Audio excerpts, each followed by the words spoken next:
So hello again. Welcome to Malaysia. Thank you. Okay, maybe you can share your how excited you are when you're informed to come to Malaysia. Yeah. So like the first time we heard that we were gonna tour Malaysia, because like I was basically, I think I was at the process of making my new album, which is For All, and then our managing director just messaged me and told me that we are going to perform here, gonna go around Malaysia. It's been we've been like super excited ever since to come here. Ever since the Yoni Boy collaboration started a few months ago, and we were just kind of stoked ever since to just drop down and sing some songs here, especially when Pano kind of went viral here. That's when I was like, gotta have a show there. But you knew you're so popular here, right? I mean, like. No, we had no idea. Seriously? Honestly, we had no idea. Pano is like so huge here. Apparently it is. Yeah. We had no idea. We kind of tested out the waters yesterday in Sunway University. I remember me and my band, we kind of talked before going to the university. We were like, this is where we kind of test out Pano and how strong it is when it comes to the audience and like performing it. And it's just crazy because like they sang all of the Tagalog words from like the beginning until the end, which is just really heartwarming. It was really nice to hear that. But the song is actually not the latest one, right? It was an old song, right? Pano. Pano? Yeah. Sorry, which was? I mean, like the song is not your latest release, right? Yeah, it isn't. It isn't. Pano was released, I think, almost. It's been a year already, right? 2 years. It's been 2 years already since it was released. I remember releasing this on my birthday, actually, and it was just basically written during that time where I was going through my breakup, and then crazy after 2 years of like peaking in the Philippine charts and like because like it's in the history, it's like the longest #1 in the Philippines, and so we kind of got over it when it kind of went down the charts, moved on to another era, moved on to other songs, and then we had no idea how Southeast Asian countries kind of picked it up and kind of like championed it into their countries as well. It's amazing. So does the song actually changes your career dramatically? For sure, dude, for sure. Because like I know a lot of people kind of just it's a dream to kind of in a way conquer Southeast Asia. I mean, of course, I'm gonna go a long way, but just seeing that kind of little light when it comes to my songs and how possible it is for different countries, especially Malaysia and Indonesia, like how strong it is in their countries, like Pano. I see a lot of potential with like making more songs and kind of having them to hear it as well and kind of champion it maybe in the future. So. Nice. What was going on with you before Pano? Before Pano, Yeah. so like before it was released. Yeah, before the song came out, made you such a big star. Right. So Pano wasn't like the very first kind of beginning of my music career. I already released like Bini Bini and Habang Boy and all of these hits as well in the Philippines, as well as Give Me a Forever, which was also a hit a few months ago or like a year. And that album called Episode, which is also my debut album, that kind of catapulted my career to where I am now. And so during that time, I was at a phase where I would make music, but at the same time kind of think of ideas how to evolve in my own state and how to evolve as an artist. And so diving into the new album right now, which is For All, it's very different sounding compared to Episode and like the releases I've known before. It's very different. And so releasing Pano a few years ago, it kind of feels nostalgic. It's like it's been 2 years. But it's fun. It's all fun. Who were the artists who shaped your music? Artists who shaped my music. your music. Actually, I have a lot of influences and inspirations. Because like growing up, I used to listen to a lot of rock alternative songs and a lot of pop songs, of course. Tend to listen to a lot of John Mayer. When it comes to production and how I make my music, I listen to Charlie Puth. and a lot more like Lainey. I'm a big fan of Lainey. They're basically my heroes, and then Shawn Mendes, of course, and along the pop kind of hip hop sort of love song kind of artists, I guess. Okay, a part of your career, so you are staying in Malaysia for a couple of days, right? Yeah. So what do you like about Malaysia? So far, the prices, it's really cheap here compared to the other country we were just talking about. I mean, my team here. It's been really fun as well with like how everything's basically just really warm. It feels like I'm still in the Philippines, but like a very different Philippines kind of thing.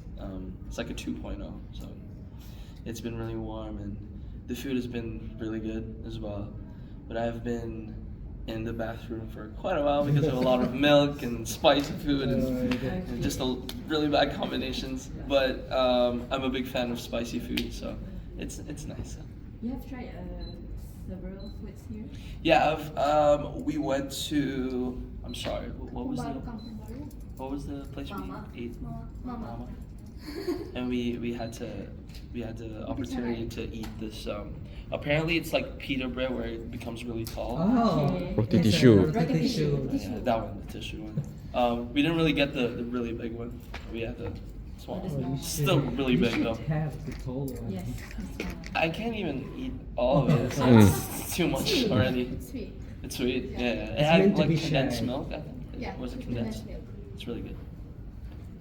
Okay, so speaking about your music, because just now you described that you had a lot of mixed influences here and there, from John Mayer to Bunny and all that. Was it hard to find your perfect direction with music? I mean, have you found it yet? Definitely was a challenge. Because like a few years ago, I was basically just a student in the Philippines who didn't really focus on kind of finding my own music sonically and how I produced my music. It was just fun, you know. It was just a hobby, and then kind of diving into the whole process of just creating your song, writing your own songs, producing it, and releasing it to the world. And with now like millions and millions of people who listen to it, it kind of gives you this challenge to really find your sound.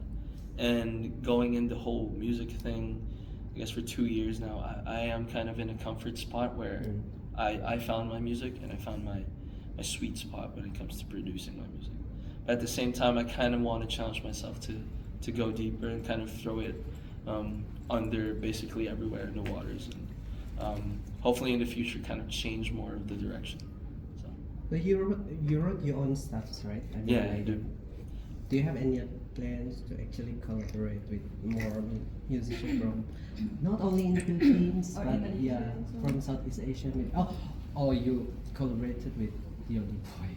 Oh yeah, I did a collaboration with Yoni, but it's pretty much a secret at the moment. But we have a lot of international collaborations coming up very soon. Can't say when yet, but yeah, a lot of collaborations are in line. So I'm really excited for you guys to hear that. Yes. As a songwriter, where do you get inspiration to produce a song? Do the songs. Everything is based on personal experience, and so all of the songs that you guys hear are basically my life and what I went through with love and friends and family. And yeah, it's just a mushed up kind of thing. Everything that I release is just basically about me. Do you come from a music family background? I do actually. My mom was a hotel singer before she passed away. And then my dad was in a band back in college, and he still kind of manages me. And basically my grandparents are singers as well. They're a big fan of the Beatles and so on. And yeah, it kind of runs in the family, sort of. Sorry, no, please. When did your mom die actually? My mom passed away when I was around 6 years old, so it's been a really long time. And yeah, I was really young. I could barely remember anything. But Yeah, it was. I do remember a lot of influences when it comes to music, because like I remember she would listen to a lot of Alicia Keys during that time, a lot of Whitney Houston as well, and so that's a bit of a background for me as well, like inspiration when it comes to ballad songs. And are you still studying? Right at the moment, I kind of did stop. I'm in my second year of college, I think already, if I can remember, and then I kind of have to kind of pause a bit with the whole music thing, because like I'm going on tour, going to different countries to produce albums and stuff like that, and a lot more plans. So can't really to do with that at the moment. But I am going back though in the future. Sorry, what do you study? I did study communications, so it's and it's more based on filmmaking. It's like I'm a big fan of making films as well. I studied that before too. Nice. Love it. Okay, so do you mind to share more like about your upcoming album? Maybe about how's the progress and what can we expect from your new music? Right. For new music at the moment, though, I am creating some music, but like the pattern of the new album, I'm gonna give you guys a little tease. It's a bit of a bigger album, more international collaborations, like I said, and it's something to look really forward to. In terms of sound, I am kind of going back to how I started producing my music, which is based on hip hop, pop, and a lot more Bieber-ish, Justin Bieber-ish kind of styles of music. Nice. But yeah, I am diving into that very, very soon. So that's all I can say for now. So do you have any specific goal of doing that? A goal? Yeah. Maybe Maybe a Coachella thing. sorry. Maybe going to Coachella. We'll see. We'll see how it goes. But everything, like all the opportunities that can come, we'll basically just grab it, and hopefully it becomes a success. Obviously, so yeah. Nice.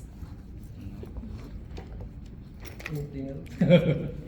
Is all your music more melancholy and slow, or do you have fast numbers as well? Yeah, like I said, I do have a lot of fast songs and like hip hop songs, in like my bank of music. Is like I've written so much songs that I can't even count by now, and it's more of just because like all the releases I basically have done, they're all kind of themed and in a way kind of scoped into one sound, and so we have a little bit of tweaks in like the difference of songs, but mainly, for example, I would go for a pop album. I would do a pop album mainly, but has a little bit of influences with like jazz or some genres. But yeah, I'll definitely release some fast songs in the future though. Do you still nervous whenever you get on stage? Nervous? Yeah. Kind How of got do you used to like it now. But the losing thing is, yeah, the thing is, I tend to be more nervous when there's a few people than like thousands of people watching me. I kind of Because you can see their faces. Yeah. yeah, it kind of gets intimidating when people are like just like right in front of you. Like now. They see you saying, yeah, you guys are really chill, so it's fine. Yeah. It's a practice. Yeah. So, do you take any inspiration from other artists for your upcoming album? Yeah, I think one example would be my latest release, my latest album release. It's called For All. Those are really heavily inspired by old school artists. So, like Filipino bands like Fiesta and Company, who else like Stevie Wonder, some of those inspirations, as well as Motown, funk, James Brown. Those are like the influences in the newest album. So that's a big influence. Okay. Excuse me. I have one last question, if you guys don't mind. So, what was your lowest point in life so far? Maybe you can talk about during this part of your career or the whole life.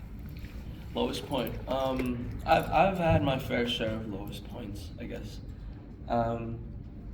But I think the lowest point would have to be kind of having to kind of I think it kind of happened before the whole music blew up.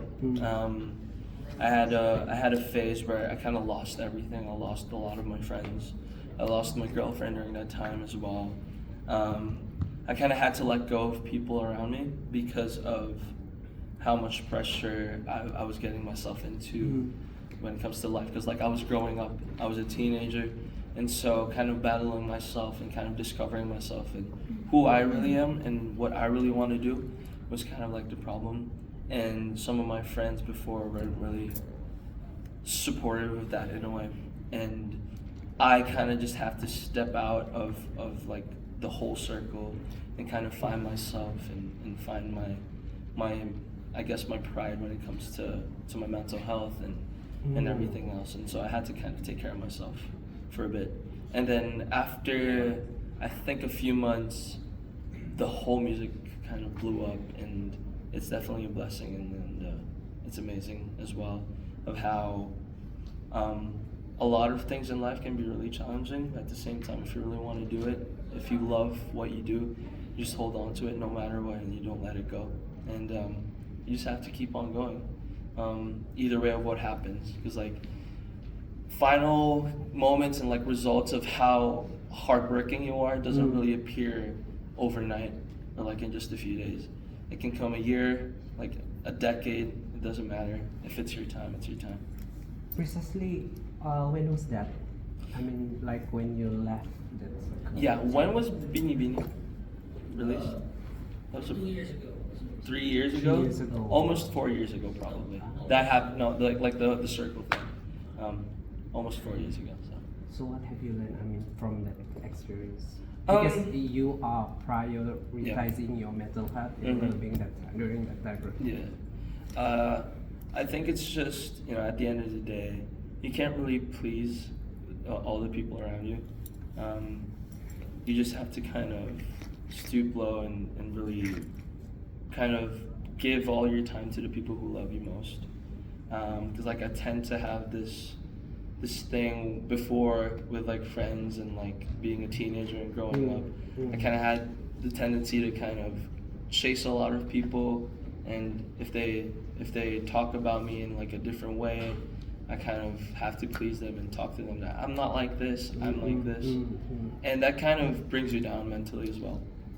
And you kind of have to just step out and really just focus on the people you love the most instead, and kind of put all of your time with them instead of putting your time in like different things in life. So yeah. Great. Okay.